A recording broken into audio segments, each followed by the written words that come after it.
시민단체가 김진욱 공수처장을 비서관 채용비리 의혹으로 고발했습니다.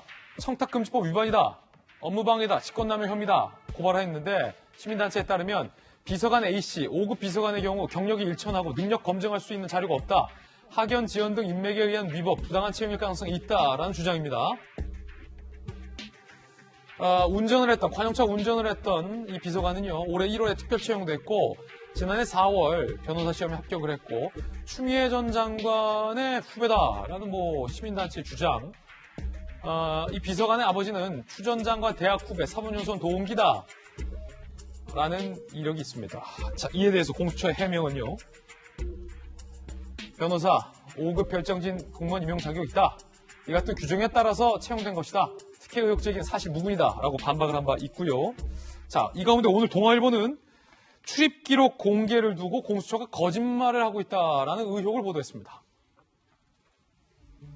자, 국회가, 야당이 이성윤 지검장에 대한 공수처 출입 기록을 제출해라라고 요구했는데 공수처가 이를 거부하면서, 자, 출입 기록은 우리가 관리하는 거 아니다. 과천 청사관리소에서 관리한다라는 답변을 제출했습니다. 그런데 그 과천 청사관리소는 아닌데요?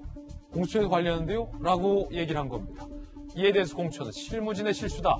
수사 중인 사안에 대해서는 출입 기록 제출이 어렵다라며 결국 이성윤 지검장의 출입 기록을 거부했습니다. 박선배 변호사님, 왜 공수처가 이른바 거짓 논란 답변을 했을까요?